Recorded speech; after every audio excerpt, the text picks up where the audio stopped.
এই গরমে প্রশান্তিদায়ক একটা খাবার বলতে গেলে সেটা হচ্ছে সজনে দিয়ে ডিম কিংবা ডালের ঝোল। এই রেসিপিটা খুব বেশি মজা। তো আজকে খুব সহজভাবে এই রেসিপিটা শেয়ার করছি। সজনা প্রথমে ছিলে ভালো করে ধুয়ে নেওয়া হয়েছে। তো আজকের যে সজনে ডাঁটাটা ব্যবহার করেছি সেটা একটু পরিপূর্ণ হয়ে গেছে, বেশ বড় হয়ে গেছে আর কি। তারপরে মসুর ডাল দিলাম, 1 মুঠ পরিমাণে দিয়েছি। একটা আলু দিলাম, তারপরে একটু অল্প পরিমাণে শাক দিচ্ছি, সবুজ শাক। এখানে চাইলে যে কোনো কালারের শাক দেওয়া যাবে। যেহেতু এখন গরম পড়েছে তাই কাঁচামরিচ বাটা ব্যবহার করছি। সরিষা বাটা দিলাম, তারপরে দিলাম পেঁয়াজ বাটা, একটু দিলাম জিরা বাটা, একটু আদা বাটা দিলাম, আর একটু রসুন বাটা দিলাম। ব্যাস, এই তো একেবারে কমন মশলাগুলো হয়ে গেল। তারপরে লবণ দিলাম। লবণ দেওয়ার পরে দিয়ে দিব হলুদের গুঁড়া।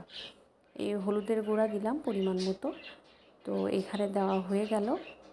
এখন আমি করব কি, একটু ধনিয়া গুঁড়াও দিয়ে দিচ্ছি। তো ভালো করে দিয়ে একটু পানি দিয়ে দিলাম, তারপরে একটু ভালো করে মাখিয়ে নিচ্ছি।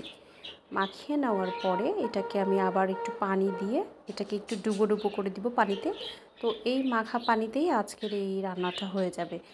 খুব সহজ রান্না এবং গরমকালের জন্য খুব স্বাস্থ্যকর একটা আইটেম বলা চলে। দুপুরবেলার মেনুতে খুব ভালো করে এটা দিয়ে আপনি ভাত খেতে পারবেন। ওটা হয়ে গেলে আমি তেল এই যে বাগার দিলাম। এখন একটু পেঁয়াজ রসুন দিয়ে, তেলের পরিমাণটাও আমি খুব বেশি দিইনি, তো দিয়ে একটু বাগার দিয়ে এটাকে আমি একটু মিশিয়ে নিচ্ছি।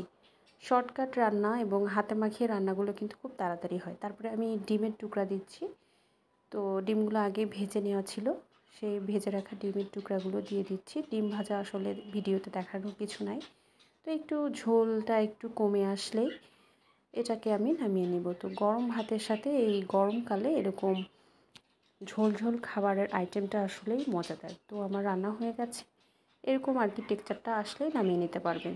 Thanks for watching. দেখা হবে নতুন কোনো ভিডিওতে। আর ভালো লাগলে অবশ্যই পাশে থাকবেন, সেই সাথে চ্যানেলটি সাবস্ক্রাইব করার অনুরোধ রইল। সবাইকে আবারও অনেক অনেক ধন্যবাদ।